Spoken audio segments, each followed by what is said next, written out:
Welcome to the Whitetail Legacy Podcast. And we get the back view of him. And I mean, it's just a mega.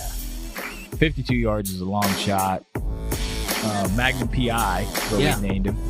No idea. Just a magnum. Yeah, just a magnum. Come on, Cam last year, we said probably 150, mid 150. Yeah.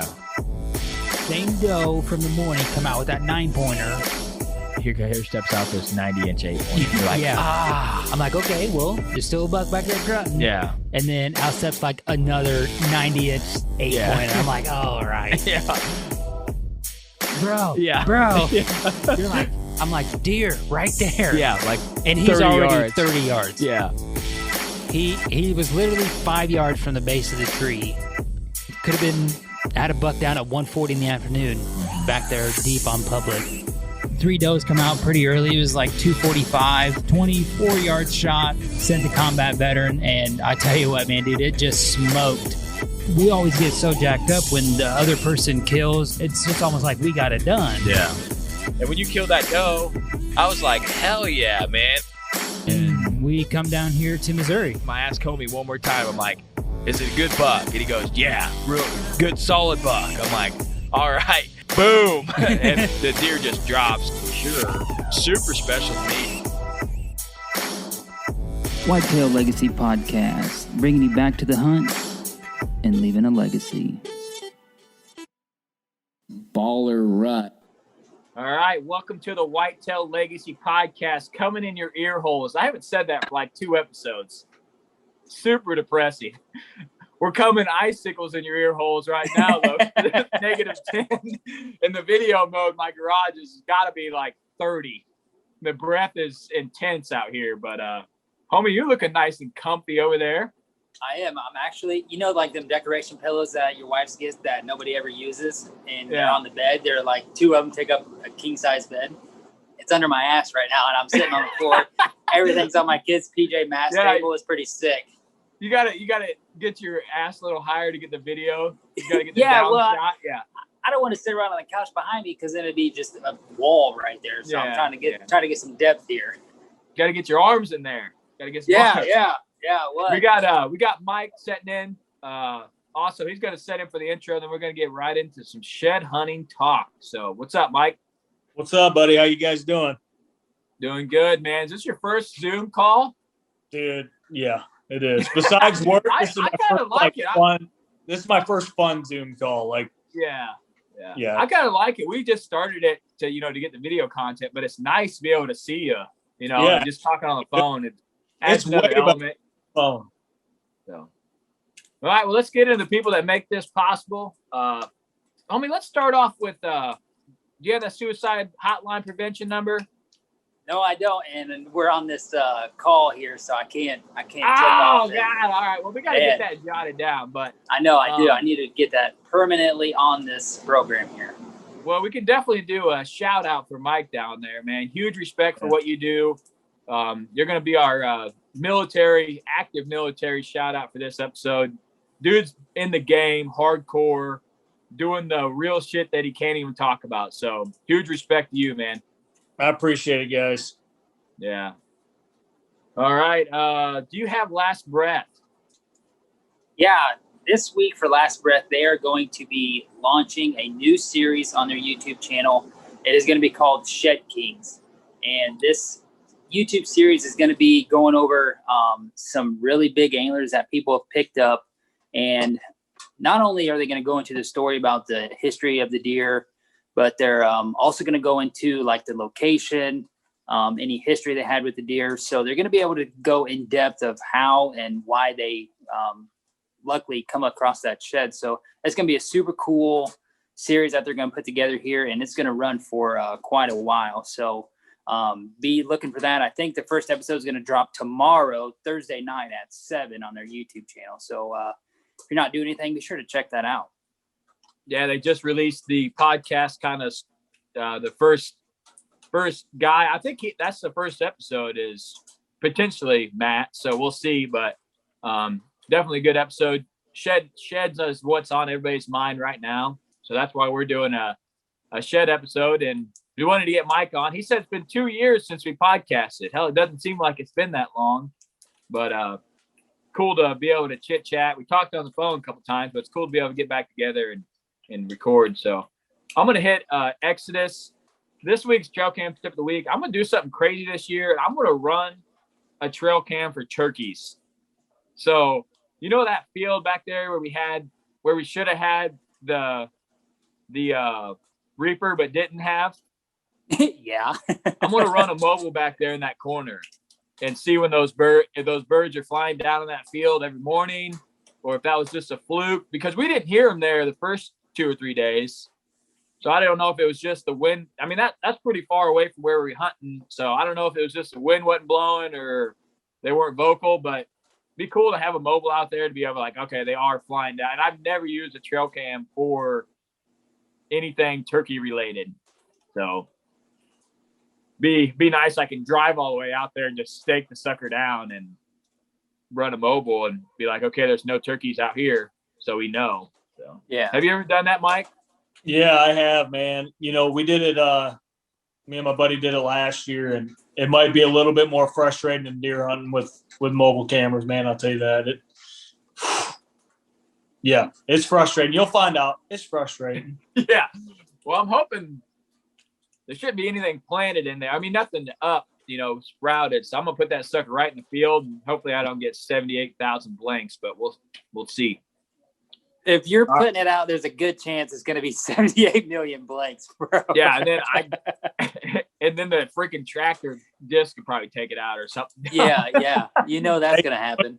Just put it on a bush, man. You guys will be all right. There you go. Yeah. That's problem solved. Bush cam for turkeys. Get a double beard out there. Yeah, I'm going to put it up super high and try to get pictures of them roosting. Absolutely. That's what I'm going to do. I'm gonna take the mobile setup out, get up there, hang a cam, be set. Get you about 6 lone wolf steps and get up there, man. And yeah. Know exactly when they're there. Be like, oh, they're roosted here. We're ready to go. That's next level tip right there. Whatever it takes. It takes. All right. Speaking of next level deer supplements, they're gonna be at the Iowa Deer Classic. They're gonna take the drive down. They're going to have a booth set up. So if you're in Illinois and Iowa and you want to meet the guys or look at the product that we've been talking about, here's your chance to be a lot closer to actually get your hands on the product and see what it's about. And we are also going to be there Saturday, March 6th, hanging out with them guys at the booth. So if you're listening to this and you're from Iowa and you want to come by and say hi, we'll be there, and we'll be hanging out with them guys. Like we say all the time, we've known those guys forever, but we've never met them. At least we've met Mike once, you know what I mean? And we've never met them, and we've talked to them for two and a half years, and I feel like I know them really good, but never met the guys. So excited to go up there and actually meet Nate and Scott and stay in their Airbnb and show them how Illinois guys, get down. Mike knows what's up with that. Yeah, Mike knows a little bit about that. Last time we were with Mike, we almost got shot and stabbed. You know, I was going to prevent that. It's all good. Yeah. That was a different level. I'm not going there. I don't think I can recover from that again. If you're having flashbacks from the ATA show, then we're doing it right. You know what I mean? Yeah. And last but not least, we're going to cover Underwarmer. That's the new product that's coming out to the hunting industry that wanted to get some ads out for you guys to hear. What it is it's a one-piece light, basically like a fitted shirt. And it's got 6 hand warmers in it. And I would definitely like to have it for at work at night. It's something kind of cool. They've been out for a while, but they're wanting to hit the hunting industry now. It's good for 12 hours. You can seal it back up, and they're pretty reasonable. So if a guy had a really late season hunt that he wanted to set all day and try to get on a buck on a food source or something, it would definitely be worth it in my mind. Kind of a product that I didn't even know existed until they wanted to read some ads. So cool to be able to get it out there. You can check that out at underwarmer.com. All right, you guys ready to rip? Let's do it. All right. Well, we got Mike on, as you guys see. He runs Harvest Time. we'll talk about that a little bit at the end. But we're gonna do a shed hunting topic today. I got some questions wrote down. A lot of it's kind of for my information, really stuff that I took notes on. 2 years ago, I really broke down my shed hunting a lot, and that was when I found the most. I found the most sheds and the biggest sheds. So it was a good year to actually.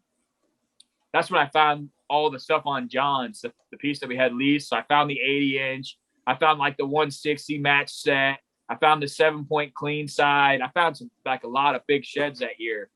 So I jotted down a lot of information from that season. So I want to see how it coincides with what you got going on. But first, just give, you've been 2 years, so give the listeners a quick intro of who you are. All right, man. So I'm Mike Lemanski, 32 years old. As you guys said at the beginning there, I'm active duty U.S. Army. Just hit 12 years on the 3rd of February, so I've been grinding for 12 years at that, and still making time to chase my passion, which is hunting big whitetails, man, all over the United States. Right on, man. Like I said, huge respect for you for what you've done and all the, you just told us a little bit of fraction of the shit. I'm like, dude, this guy is a hard ass. We don't even know the true story. And for the people that are watching this, I swear that I'm not vaping over here, because every time it comes back to my video, I'm like, these guys just think I took a big hit off of vape, and I'm over here going, there's no vape. It's just cold as shit in here. That's it. So yeah. Why aren't you cranking the heater? You had plenty of time to run the heater a little bit. I got the heater ripping over here, dude. It's ripping right here. Right yeah. to my right. I talked to you before, and it looked like you were sitting outside, and it was about negative 20 degrees out there. It's warmer in here. I got a lot of clothes on right now. I got this is what I'm wearing to work. I'll throw a jacket on and good for negative 10. I know you've been working out, but you're looking a little thick right now with all them clothes on. Yeah, it's just all the clothes, man. I got like 6 layers on top.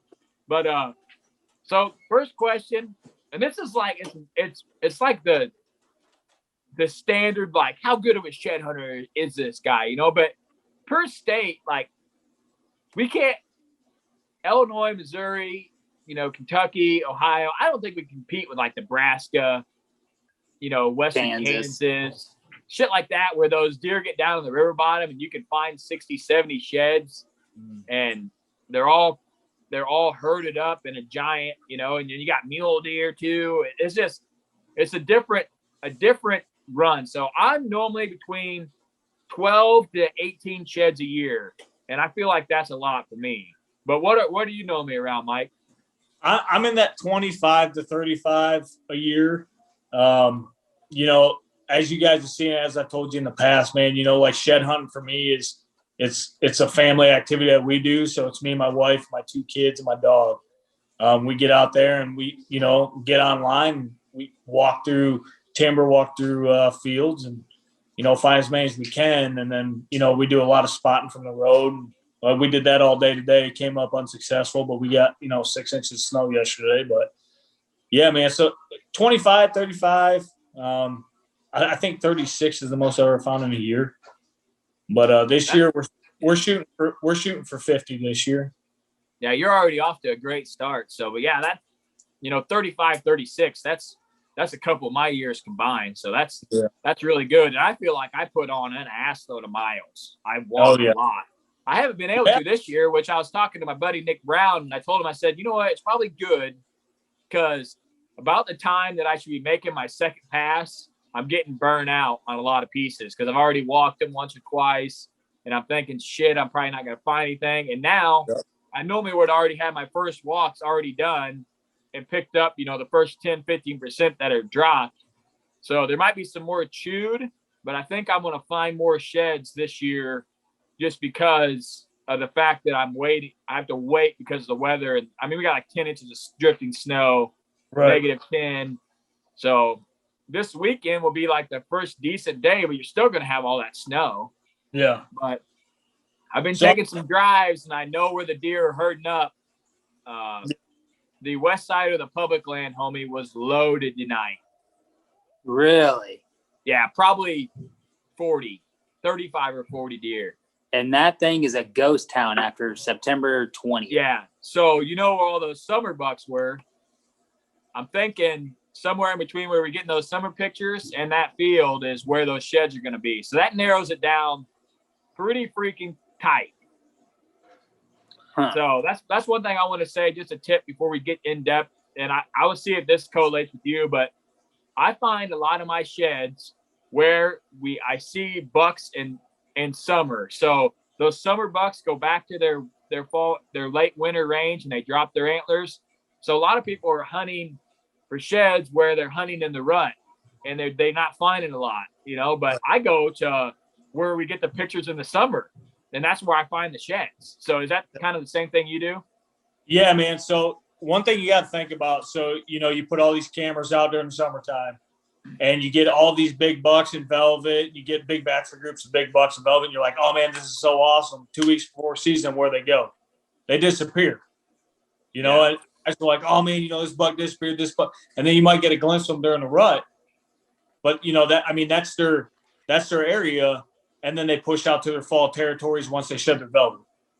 And then they push out to their, where they cruise in the rut, which could be, you guys have seen it. I've seen it up to 5, 6, 7, 8 miles. Like you guys had a big buck this year that was moving a bunch of ground a day during the rut. Yeah, like 3 miles probably. 3 miles a day. A day, Yeah. right? Was he there in the summertime? He could have been, but was he living on there where you seen him all the time? So No. a lot of guys, they focus in on those early summer pictures, and then they hunt those places in the rut and they don't see the deer that, that they were seeing during the summertime. So what I do, just like you said, man, you see those bucks during the summertime in velvet, you see those big bachelor groups. And then it's weird when you come back around this time of year and you start scouting those fields, looking at those fields, and you're seeing some of those bucks or, different new bucks because they're on the food sources, right? Because that's what you're looking at in the summertime. It's where you're putting a majority of your cameras, and you're not really focusing too much on the woods at that point. You're watching those bucks in bean fields, on the edge of cornfields, runways to and from bedding and cover and food. Yeah. So, I'm the same way, man. I find a lot of my sheds, where I see a lot of bucks. Is it the same bucks? Sometimes it is. Most of the time it's not. But I'm finding a lot of those sheds in, where I'm seeing them in the summertime. Yeah, we had one piece of public. We had a 200-inch clean typical that could possibly be sheds out there. And then we got west side that could possibly have sheds out there. So it's definitely some motivation but there's not a lot. That grassy area in between there, I'm talking, homie? Mm-hmm. So, where we had the high camera way up high from those beans right there. Oh, yeah. Right on to the where ridge. we were getting the pictures. In between there, that's only like 300-400 yards. Right. So, and it's when you get the back angle, when you're coming out from where we can hunt and you look up to the north there, that's when I think you really get a good perspective of how short that actually is. Because when you look at it on a map, you're like, holy shit, like they're going from here to here to here. But when you're out there actually walking and you look up there, you're like, shit, that ain't nothing for a deer. Yeah. So I think where we went back in there on that crap hunt and carried everything around and didn't hang anything. Yeah. We need to hit that pretty hard for sheds and then work north up towards that field. Right when this snow comes off, or gets a little less, but hey, all right. Thing you need to take into account is, you get a lot of those bucks in the summertime on camera, and then maybe, like I said, maybe you'll get a couple of them during the rut or during once season comes in. But as a big buck grows older, his core area shrinks. You know what I mean? Like a lot of them big bucks, like that buck I hunted all year, number 2, like besides a couple weeks or a month or so in the summertime, he didn't get away from his area. You know what I mean? So if you're on a big buck and you've been on a big buck, a big old mature buck, I'm talking maybe 5+, 6+, those bucks, they're generally not going to go too far because it's almost as they're getting comfortable. I've heard Bill Winke say it and a bunch of other guys say it. Those older bucks sometimes are easier to kill. In my case, not so much as you saw this year, but as they get older, their home core shrinks and they stay to what they're comfortable with, where they've been for 6+ years. And, they've been they've been concealed. They've had the food. They've had the cover. They know where to get out if they need to get out. And, they tend to stay in those areas. So I'll be heading up to my farm in Illinois here and hopefully next 3-4 weeks, depending on what you guys tell me intel-wise on the snow drifts and stuff like that. But just to see if that's true, because every time I've got that deer's picture or seen him, he's been within, I'll say 200 yards of where I think he's living. And so we'll see if that's true come shed season. But yeah, I really believe that as a big buck grows older, his core area shrinks, and he's not going to stir too far because he knows it works. If it's not broke, don't fix it. Kind of one of those mentalities, you know what I mean? Yeah. All right, well, getting back into the questions here. This is kind of maybe hard to do. I know you walk an ass load and hunt a lot of different areas, but if you could have a roundabout number, how many acres do you think that you shed hunt cover wise? Well, I shed hunt a lot of private, and when I get that early season itch, like the past month, if you got an itch, you got to scratch it. So you got to get out and try to put some miles on, see if you got any early droppers, but that's always usually done on public land. So we'll say private between 800 and 1,000 acres that I walk strictly looking for sheds and that I hunt as well. But public, man, there's really no telling, because if I see a patch of green on a map and it's public land this time of year, I'm probably going to walk it. Probably just see what's around, see if I can find a bonus shed or two of a place I haven't been, or maybe looking for that next fall, because this is my favorite time to scout is right now. So yeah, that's something I feel like a lot of people leave out too. They're out there shed hunting, but I mean, I just don't like to go when there's snow on the ground, because you just can't see the scrapes, you can't see the heavy trails from the fall, because you're not looking for shit right now. You're looking for old signs. So that's my favorite time to scout too, is when you get, there's no snow, you go out there, you're like, shit, here's a bunch of rubs, here's some scrapes, here's some trails connecting. You kind of put the pieces together. And then another thing I like to do that time of year, when you're shed hunting, if you're covering an ass load of ground, mark those stands where those guys are hunting. Yeah. Mark those stand locations. Be like, okay, whether you mark it on a map or you mark it on your phone or what in your head, just be like, okay, there's a stand set over here. You're supposed to take down your stands in Illinois. Yeah.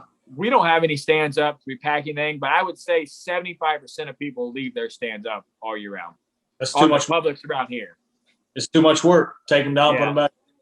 So the kind of caveat what you just said was, this time of year, yeah, it's definitely hard to see those fall, movement areas where deer are moving from bed to cover, food, whatever. I mean, you guys know, just like I know, the rut, I mean, it's so sporadic. You can't – a lot of guys hate hunting the rut because of that.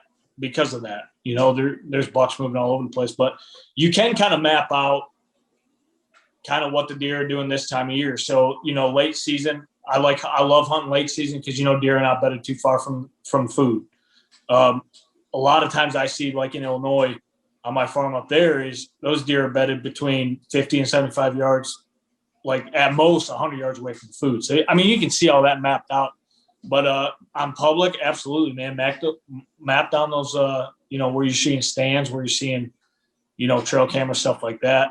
And, I mean, all of us know you can look at a spot and be like, deer use this. It's not just right now. They use this. They have to use this. And go ahead and plot points in your phone then. But yeah, man, for sure. I mean, this time of year with snow on the ground is tough, because you're seeing deer, desperate deer that are moving to food because they need food, because they're so stressed out from this weather.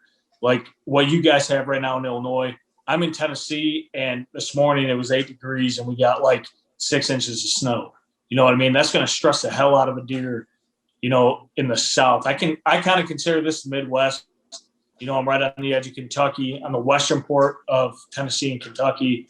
I'm only about, 45 minutes to an hour away from Southern Illinois. But, I mean, it's just stressing deer out, and they're in panic mode. So they're going to go kind of where they need to go, get the direct route to where they need to go to get food, sleep, cover, all that. And, that's what they're doing right now. But definitely what you're saying, man, when that snow goes away, you can see ground scrapes, you can see rub lines, you can see trails, you can see it all. It's like mapped out for you. Yeah. You got anything to add on that, homie? I know that's a huge, goal of yours is to get out there and scout more this time of year. So. Yeah, I think with the public lands being, typically very large compared to, a normal 80-acre piece, is you almost need to break it down into different trips. One trip you want to focus on this area. I don't know how many times we go out there and, we're like, all right, we're going to go here. And then, you see some sign and you follow it back and you bump a deer. So you're like, oh, let's go over there. Look at that.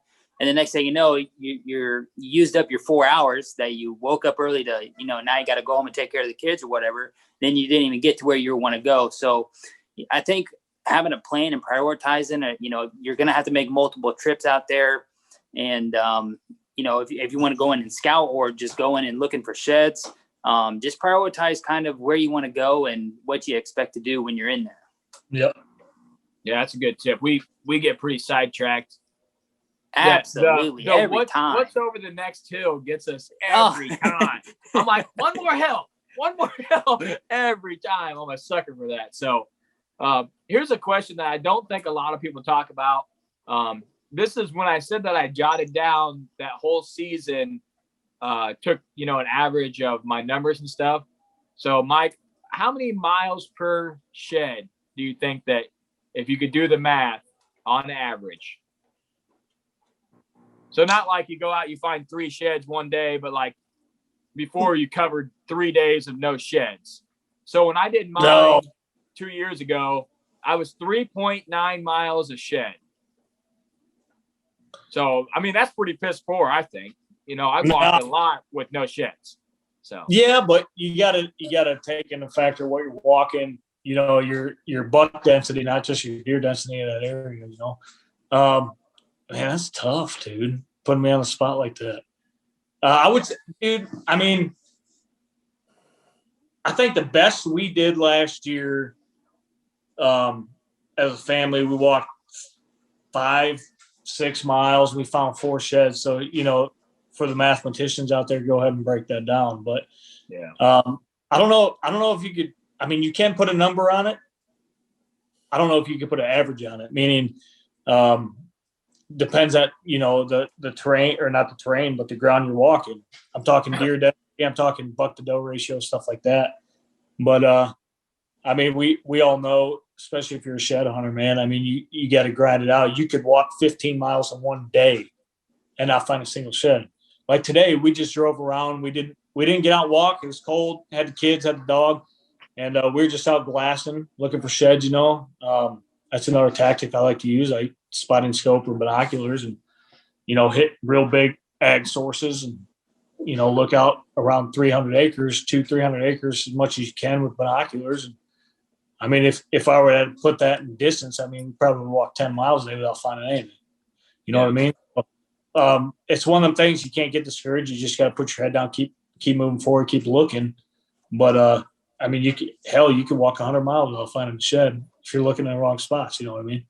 Yeah. So there was one day that year that I found 6 sheds in the same day and maybe 2.5 miles. And it's still equal to 3.8, 3.9 miles. So there was a lot of days where a 7-mile day, no sheds. I mean, what'd we cover up when we went out on Snake Den, homie? 9 something? Or we went out on public? Yeah. And that was just, but that was all before noon. Yeah, and no sheds. So you got a 10-mile day there, no sheds. Right. So I averaged it out, just how many miles I walked, how many sheds I found, and it was like 3.9 miles. So I just wanted to put that out there. I feel like a lot of people go out, they walk a couple miles, they get discouraged, but literally the next 100 yards could have a match set, and then you could hit a bedding area where there's 2 or 3 singles. I mean, there's no right, like, it's not like a bedding, like I'm going to go to my bedding and drop these. So they just drop them, they don't have a choice. They're just like, oh shit, it fell off. So yeah, you can have tactics, but shit can change in a second. It's like anything else you do, man. Tactics will only take you so far. You know what I mean? It's not, you can't put, I mean, as he just said, I mean, you put in 3 miles, found 6 sheds. What's that? If you go average if you go average distance wise on shed count, if you walk 3 miles, you found 6 shed. Well, hell, that's a shed every 2 miles or 2 sheds every 2 miles. You know what I mean? Or you could go 20 miles, not find a damn thing. So, I mean, a lot of people get discouraged. I'm gonna throw my wife under the bus right now, and she's probably listening to me, but she'll walk. I mean, she's been walking right now with me this whole year, and I'm finding them. She's not. She's like, oh, I just can't find a shed. I can't find a shed. You know, she found a bunch or a few last year, and it's not about that. You just got to be walking in the right place at the right time. Have the right eyesight. Yeah, that's another thing, man. That you can walk, and I probably walk past sheds every year, but you gotta pick something that you're looking for. And I always look for curve and color. Dude, if I see something off color, I'm like, okay, I got to check that out. If I'm blasting and I see something with a weird curve, I'm like, probably a stick, but I need to get 100 yards closer and check it. But I'm always looking for color and curve. That's my two things. And a lot of people, they got different ideas. They're looking for tines, or they're looking for like the white tips. I'm just like, there's not a lot of things that are light brown in the timber during this time of year, you know. So a lot of people get tunnel vision on color. Well, if you got a deer that, you know, feeds in open food sources all the time, you got a deer that lives in a cedar thicket, their antlers are going to be different color. Yeah. They're always going to be a different color. This is what I look for right here. You see that weird curve right there? Yeah. That's what I look for. I mean, if his tines are sticking straight up and it's a no doubter, then yeah, there you go. But I look for that curve in the main beam. Now, a lot of bucks don't have main beams. I drop their antlers. I got that. Then I just got to get a little closer. But color kind of throws people off, whether it's sunny or it's overcast. Because on a sunny day, a white antler is going to be freaking bright and probably pretty hard to see because of the way the sun's contrasting on the leaves. You know what I mean? And then, you know, in the dark areas, it might be hard to find a dark antler. So you got to find out what works for you. I know a lot of people take a shed out there, an old shed with them. They throw it out, you know, and look at it, just kind of key their eyes in on what they're looking for. I mean, I've done that before. I don't do that anymore, but I do that a lot. If I find one and I'm carrying it around, I'll check it out. Yeah, look at it. You know, if I'm like in ag and I'm switching to grass, I'll check it out just to get kind of a reference. But I like cloudy days. Personally, I feel like I can see better in the timber. Cloudy, kind of wet days seems like the antlers kind of have like almost a glisten with the water on them. I found a lot of them when they're kind of wet like that. Right. So. Yeah, they pop. And then another thing, like how you said you're looking for the white on the pedicle of the antler, when it's wet like that, that turns into like a yellow color. Even if it has blood. I found one the other day, the night after an ice storm, and there was blood on the pedicle, but it was yellow. The blood was kind of fainted. But if you were looking for that white, you would have saw it. Yeah, we found that one buck side homie that had like this much of a skull on it. Yeah. So people were like, look for a white pedicle. Hell, it had this much of, you know, brownish skull. Yeah, exactly. So you never would have seen that. And it was a dark colored antler in a dark field. We just were close to it. And we had actually walked 100 yards from it on the other side and circled around and had seen it. But like I said, the more you do it, the easier it is to find. And you just got to get in your mind that you're looking for something. Like I said, I do color and curvature, and it sticks with me because there's not a lot of things that have that curve in the woods. And most of the tines are curved. So it's almost like trying to spot a deer in the woods and you're looking for that hard line in its back. Yeah. There's nothing that you got a, you know, east-west running line in the woods if it's not a deer. So that I'm the same way, man. You get that, you know, that curve of that main beam, and sometimes color, if that works for you, sometimes color. But them cloudy days, man, those are days you can see them real well. All right. So next question here. You're kind of hunting multiple different states. I just shed hunting, and I've done quite a bit in Missouri, a little bit in Iowa, but mostly all Illinois. So I'd be interesting to see kind of what your answers are to this. But your top 3 places that you find sheds. If you can name 3 places that you're finding the majority of your sheds, where would that be? So my number one would be a transition area to food, especially this time of year, like I touched back on it earlier, is these deer are not bedding far off the food source, especially when you have this shitty winter conditions. You know what I mean? You got cold blowing, south side of a hill. I mean, if you got north wind, south side of the hill is always real well. But these deer they're not far from food right now. That's their fuel. Like, we hit the gas station for fuel in our vehicles. These deer hit the beans, especially if you got standard beans or even cut crops or browse. They're not far from it. So I really hit those staging transition areas. We kind of call them staging areas during the early season, October and stuff like that. So they're not far off of food right now. Second, obviously, bedding area. I've actually never found a shed in a bed. I've never found a shed in a bed. Hopefully this year we'll change that. But yeah, I mean, going into bedding areas, usually super thick, thickets, little poplar thickets, stuff like that. Cedar thickets is one of my favorite places to look, because it holds all that heat in, especially if you got a harsh winter like we got right now. I think a majority of ours we found in transition areas, then cedar thickets, and then what I would consider a bedding area going in or out. Like I said, never found something in a bedding area, but in and out of bedding cover. Yeah, I mean, you usually you'll find a few here and there in the actual food, but I feel like I find more in the woods in those transition areas. I think I found one on food this year, and I saw it from the road. I saw it from like 300-400 yards out with binoculars. Walked up on it to get a closer look, and it was laying there. But I mainly focus on those transitions. Yeah, so I listened to a couple podcasts about sheds, and then a lot of people say that transition zone, and what in my mind, that's where I find probably 90% of mine, within 75 yards of the food. Yep.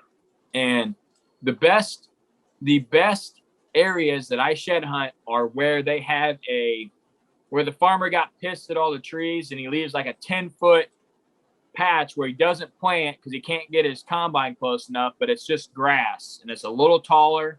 And the reason I think that those sheds are there, I think those deer get out of their bedding area, go feed, and then all night they're feeding and then they're bedding and getting that little bitty spot, and then they're getting up and they're feeding, and then they're going back and bedding. Yeah. And I think when it's cold, in my mind, this is how I imagine it. They go to that little transition area, that little grass strip or buffer. They bed down, they get up, they shake, stretch, and that's when they're dropping their antlers. Yep. They're going out there and feeding. And a buck might do that 3 or 4 times a night. Feed for 2 hours, go chew its cud. Feed for 2 hours. Hey, during the daytime. Yeah, and that's where I find 90% of mine is right there in that buffer. I have never found a shed in a bed before either. One thing that's kind of a tactic I do if there is any type of snow is I found them just following trails in the snow. If you don't know the area and you ain't really keen on what you got going on, get on a heavy trail. One of the biggest sheds I've ever seen found, a 93 inside. My dumb ass said, okay, I'm going to take this edge of this field because that's the prime. I'm going to send my buddy down this hillside and he'll walk this just heavy trail. Boom, 93-inch shed. He yells at the bottom of the hill, I found a giant. I'm sprinting down the hill, and Jared Brody's down there holding a 9-point side, 93 inches. And my dumb ass was like, yeah, you go there, I'll go here. Because I'm thinking I got the money up here, but you never know where those big ones are. And everybody says fence crossing, creek jumping. I found a few there. One thing I have noticed on those creek crossings or fence lines, it's a big shed. I don't think those little bucks have enough momentum weight when they jump to drop a little antler. But I think a big deer got a lot more weight up there. He hits the ground, more momentum. Everyone that I have found, that was on a creek crossing at the bottom of a ravine, 93-inch side. Last year, I found a big 5 or 6 side with a split 2, heavy antler. Year before that, where he hopped out into a field. I found probably my biggest foresight ever. So if they're a big antler, I feel like you got a chance on those fence crossings, but I've never found a little antler on a fence crossing. Yeah, just before we got on here, I showed you that one that's in the 80s or right at 80.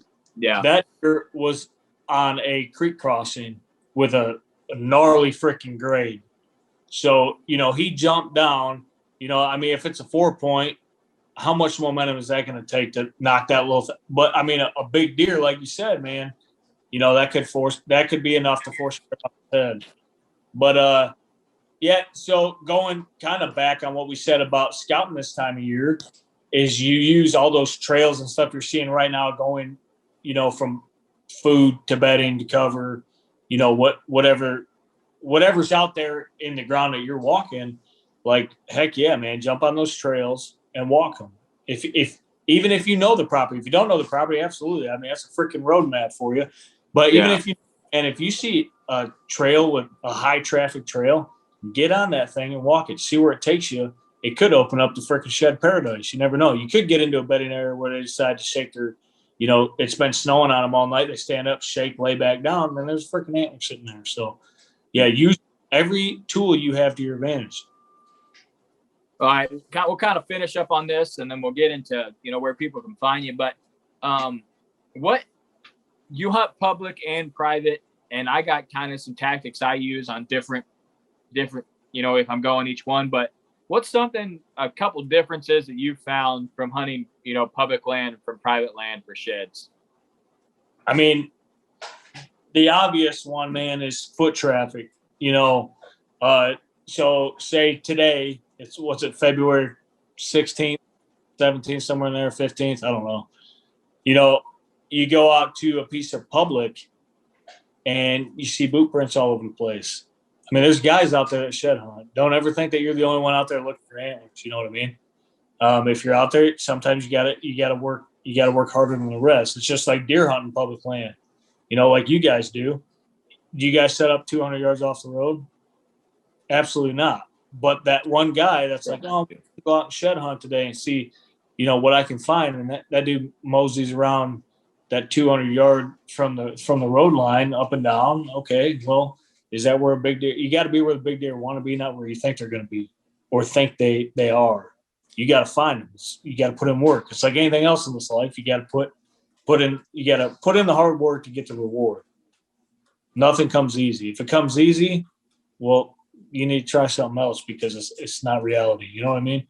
So you got, and like public ground, I do a lot of glassing. I see where the traffic areas are. Like today, that's what we did. We drove around some public today, and I was seeing where there's a lot of foot traffic.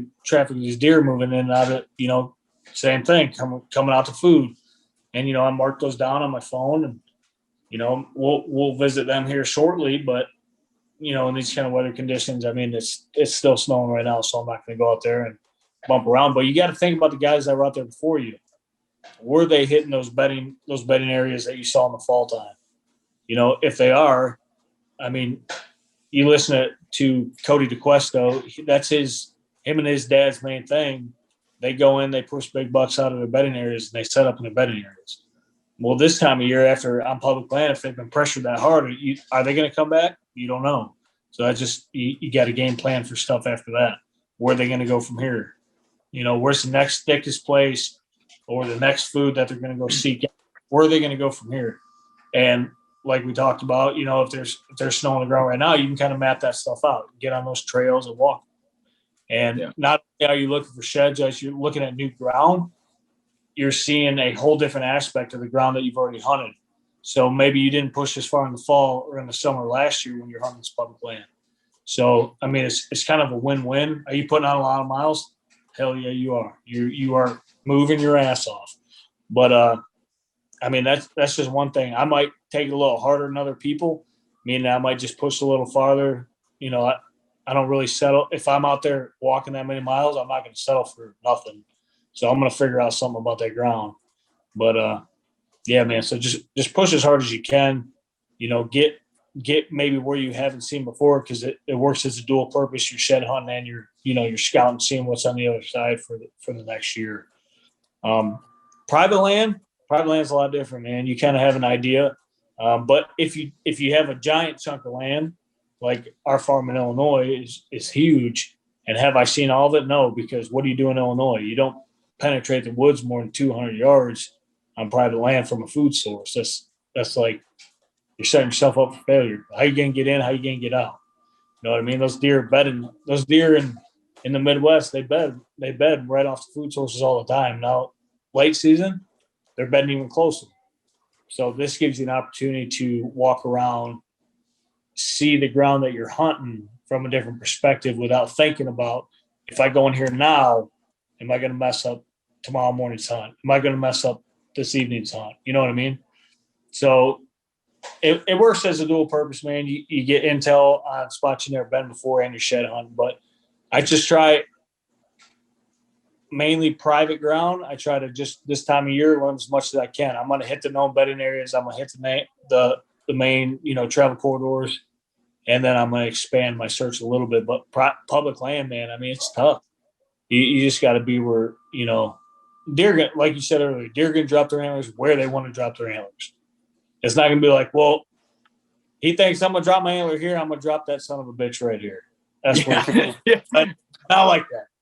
I wish it was, because I'd be like in the 80s right now. But you just, if deer are pressured, especially public land deer, their only sense to pressure is move, get out of there.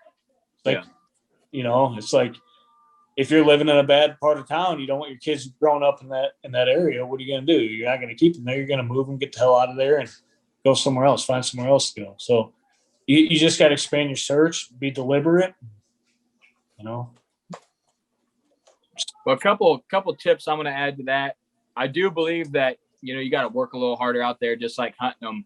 But I'm going to regret saying this probably, but I think it'd be very valuable to people that are hunting public land.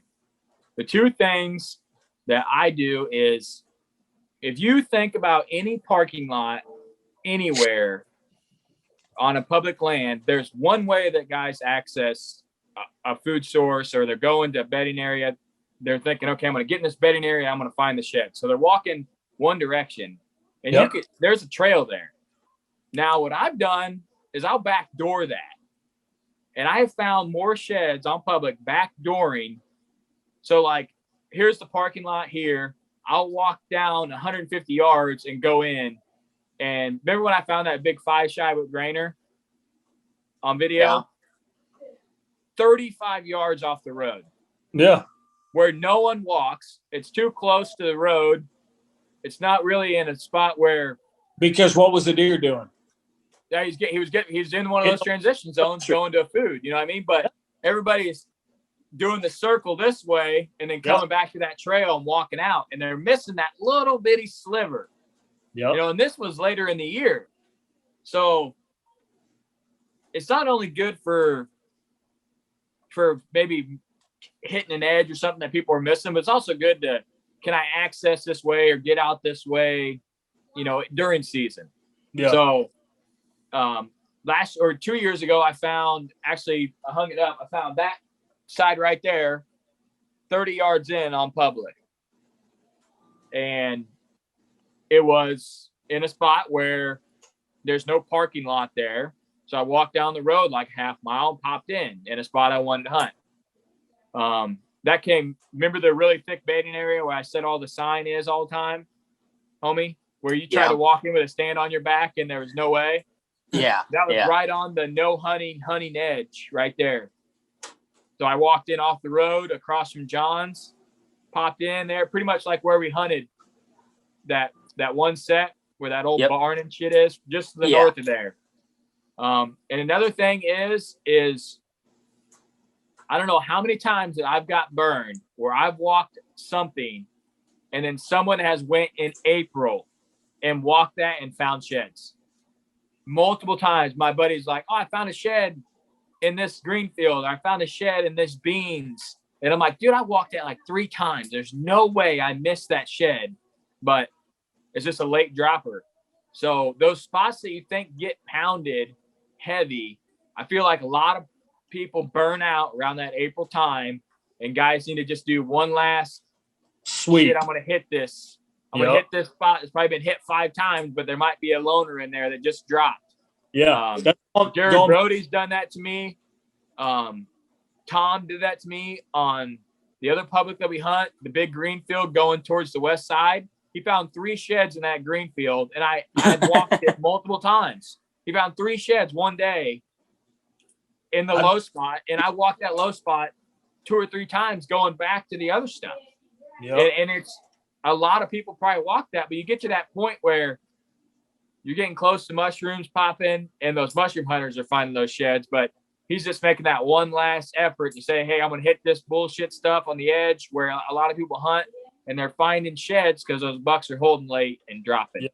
So that's 2 tips that I think have helped me find an extra 3 or 4 or 5 during the year that on public that should have been found by other people. Because that 5 side's laying out in the middle of a waterway, and it was half buried in water from the snow melt off. It'd been there forever. The bottom side of it was, really, really dark. It'd been there for a month, laying 35 yards off the road. So, and I'd seen multiple people in there shed hunting. So, just something I want to throw. Do you have any tips, homie, that you think someone might overlook or overthink? No, not really. This is just kind of your guys' forte here. I'm just trying to absorb it as much as everybody listening is. Yeah, I know that's something that you've been getting into the past couple of years more is shed hunting. So I always like, I'm gonna add on to what you said there. This year alone, so we've been walking since like maybe the middle of last week of January, and I have found 5 sheds in places I literally walked last year all the way up until turkey season. I walked probably 10 or 15 times, and there's no way I walked by this and didn't find it. There's no way I walked by this last year and didn't find it. And 2 of them look like they're 2 years old. So that's going back on keying in your eyes, make sure you're looking for the right features, and even going back before turkey season. Because just like you guys, man, as soon as turkey season comes on, if I find a shed turkey hunting, that's bonus. That's like, heck yeah, I wasn't looking, I stumbled across it. But man, just keep your eyes open, and then don't forget to double check it, man. Come back, search those same areas. Don't be afraid to go back to the same place like 5, 6, 7, 8, 9, 10, 11 times. Yeah, if you got the time, man, you never know. Dude, damn, dude, like I could have swore I know I checked that spot, and then I came back this year, and there it is, just freaking laying there. Different angle, or the sunlight's different or something. I've done that multiple times. I found one that was half chewed that its squirrel had drug into a brush pile. Yeah. And that's like, I walked past that thing all hunting season for 3 years, all shed season. And then one year I'm like, what the hell?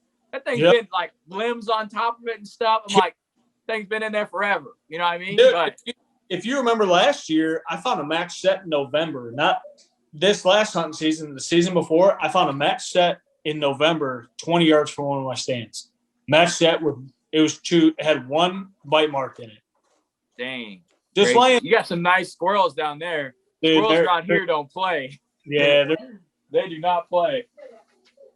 Yeah, right. Look at this. People think that a big shed can't get all the way chewed. Look at that. That's a big shed. You want me to go grab Tiny's side I found in October? Yeah, we'll go ahead and show. You got that one set you just found. Yeah. So I'll go ahead and show that set, and then me and homie wrap it up, and you can show that tiny set at the end. Yeah. So I'm gonna give a little story about this. So I've been watching these 6 or 7 bucks after hunting season. I kind of been taking tabs on them, waiting for them to drop. And there was one good deer in there, and I went there. I think it was last weekend, and I drove into the spot, and they were feeding. It was about 2:00 in the afternoon. They were feeding, and you always hear stories. Oh man, I watched this deer drop his antlers right in front of my face, and you're like, oh yeah, I'm fucking bullshit, dude. I'm like, cool. And these deer look at me. All of them look at me. All these bucks are feeding. They look at me, and I'm like, all right, well, I'm gonna walk in there. I'm walking in there anyway. It was public land, didn't really care. I'm walking in there anyway. So I got out, slammed my door.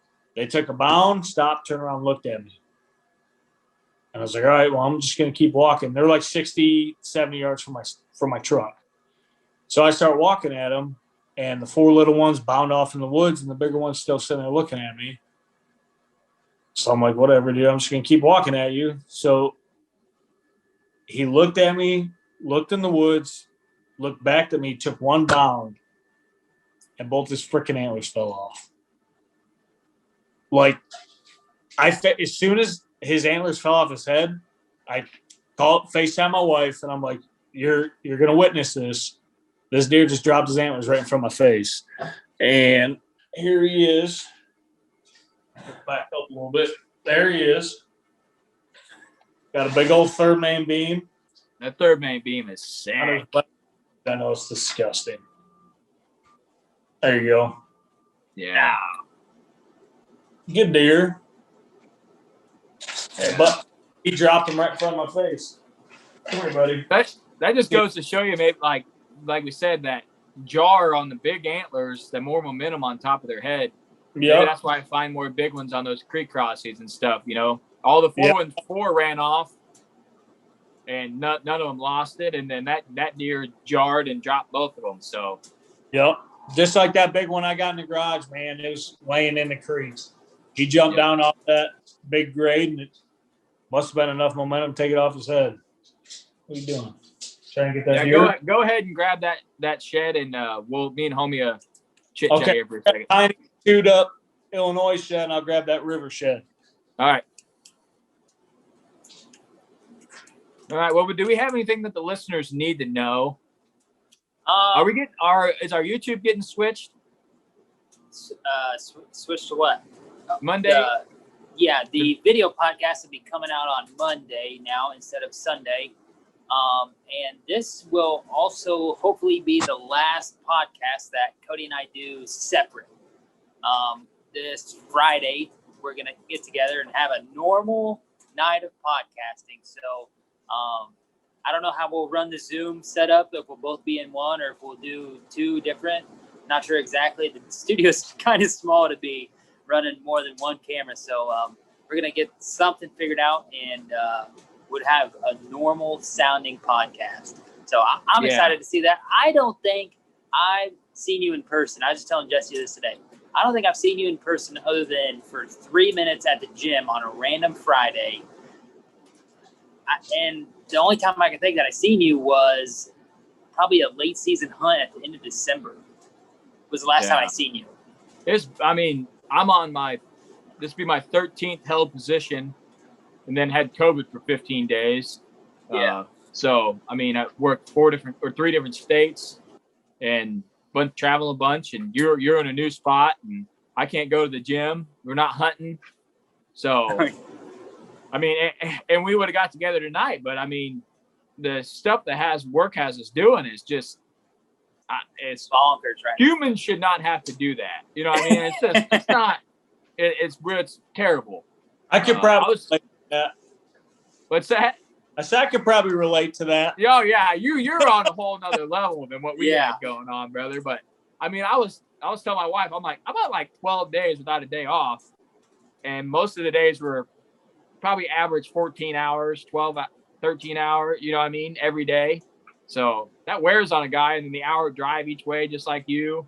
It's just rough winter because of COVID and the railroads bullshit. So it'd be nice to get back together in the same room and have a normal podcast, have more guests on, talk about whitetail shit like we like to do, and crack just a couple beers with you. I can drink The last shit I was drinking was some mango stuff in here. Still got a can on the table. I'm like, shit, that must have been. I don't know when that was, but that shit was fire though. That shit was fire. You need to get back on that AT8 freaking 2019 grind, dude. Yeah. All right, let's see this shed.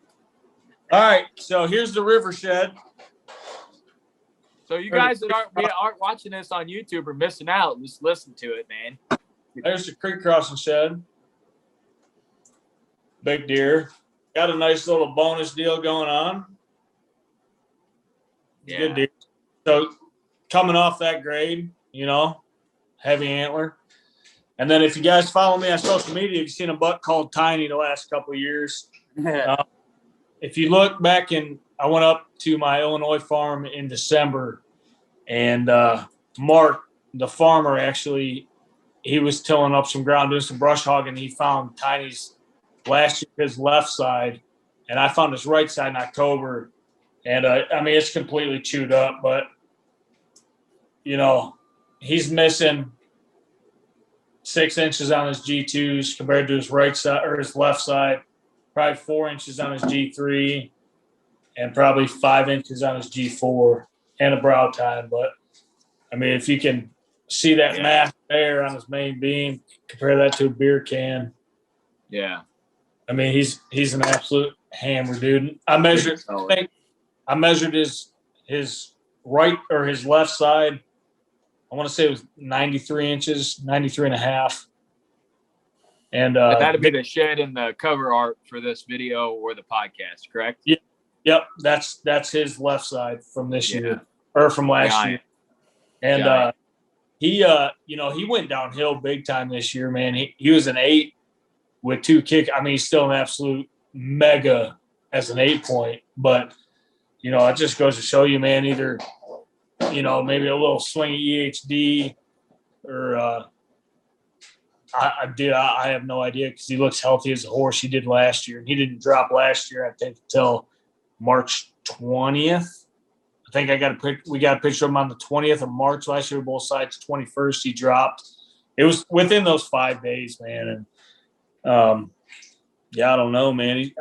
He's old. And we usually get a lot of his pictures after January all the way up until he drops, and we haven't had a single picture of him since November. So maybe when I go up there and here in about 2-3 weeks, either find him dead, find an antler, or just get a little bit of closure to a deer like that. So we'll see, man. But yeah. You need to slide through when you come up here. You're only like 2 hours from us, man. Yeah, I talked to Garrett the other day. I was driving up, doing a all-nighter, driving up to go duck hunting. And I talked to him, and he said him and Grant are talking about, maybe coming down or us meeting up with that, man. We all need to meet up. I'm going to bring the whole family up, the dog. We're going to do, like a 3-4 day shed hunt. But you guys know I'm always up for a banger evening. So come out, dude. We have to, man, because, you guys know, the listeners, they might not, but I'm not going to be hunting. I wasn't going to be hunting turkey season. I was going to be gone for the next year and a half. And my date got pushed to June. So I'll be here through turkey season, but I won't be hunting next year probably at all, which is, I can't even, I've deployed a bunch of times and, had that. And it was rough then, but now, I'm, hanging out with you guys, meeting everybody else. And, we've been pretty good buddies, staying in contact the last 2-3 years.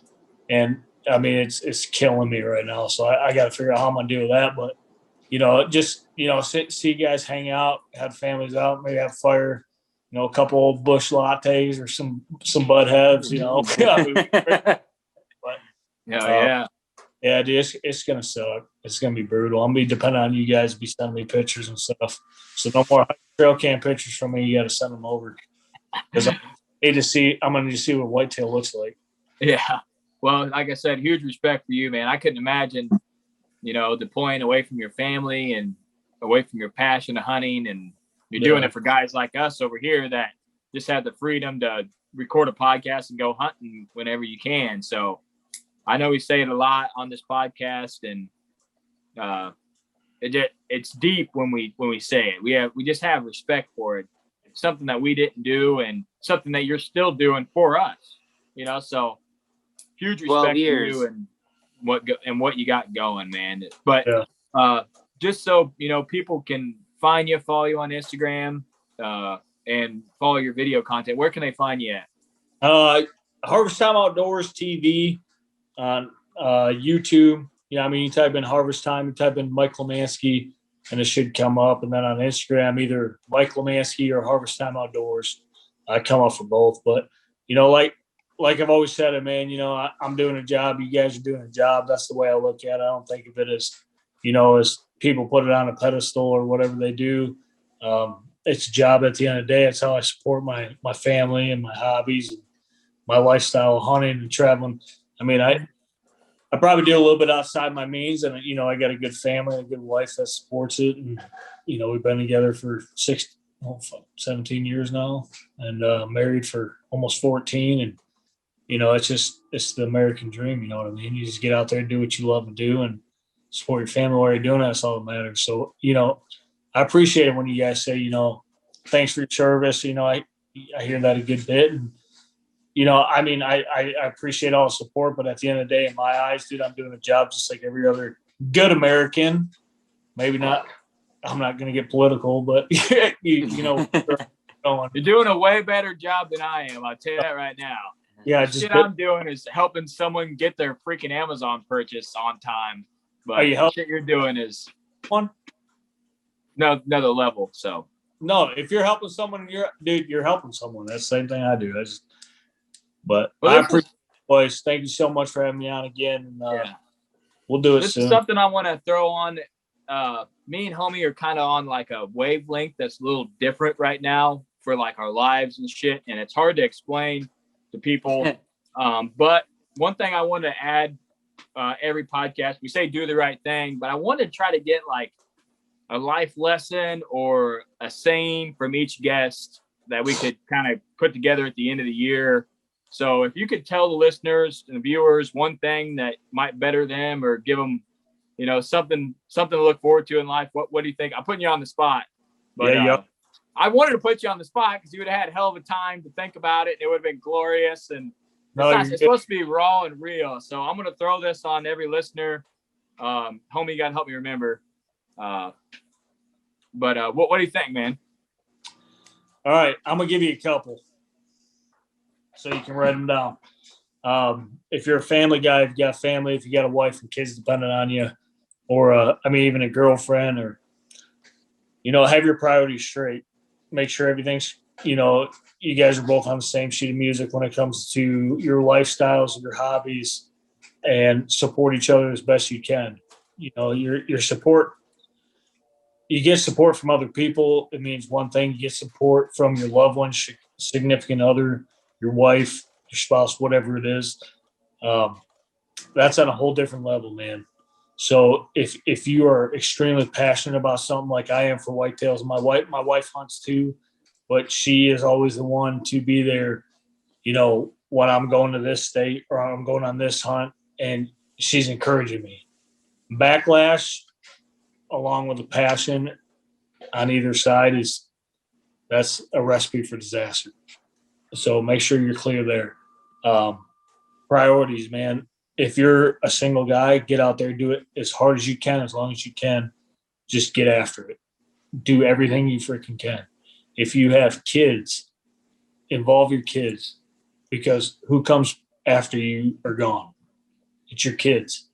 It's nobody else. Teach them the ways. All right. Don't hog, especially in the hunting, fishing lifestyle, don't hog that stuff to yourself, dude. It does nothing for you. Do it as when you're a kid, when you're growing up, but remember how it was passed on to you. Pass it on to your kids. Like my son and my daughter were out here cleaning ducks with me yesterday for an hour and a half. I touched 2 ducks and I had 9 ducks with me. You know what I mean? Pass that on to your kids. Do not leave them out. If you have an opportunity to take somebody else's kids, if you're a single guy, you have an opportunity to take a kid hunting, fishing, your friend, your nephew, your niece, whatever it is, get them out in the woods. Don't be selfish. Don't think about yourself. Get them out, pass on that tradition. Just remember your roots, man. That's what it comes down to. You see too many people these days getting away from the roots. I grew up hunting public land in Michigan. I had a lot of private land, but I had a lot of public land with my dad. And as you guys saw, you watched, the video I put out last week. What was the giant part of that video? That was my dad giving back. Your dad's such a badass, dude. So awesome. I'm glad we got to meet him because he's awesome. He's just man. But guess where all my roots came from in the hunting and archery industry, and that lifestyle. It came from my dad. So what am I going to do if I end the road right here? That name and that passion is going to die. So pass it on, man. Just pass it on. All right, man. I'd like that a lot. That's something I wanted to add. I don't want to have a devotional podcast, but I feel like those little tidbits that someone can absorb, you might hit someone a year from now that's listening to this, So definitely a value of putting that out there. But we appreciate you coming on, brother. I appreciate it, boys. Man, it's been fun, dude. It's been too damn long, I'll tell you that.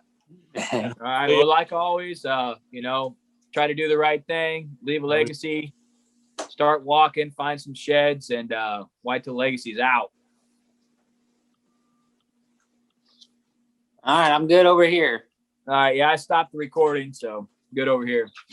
Did we do good?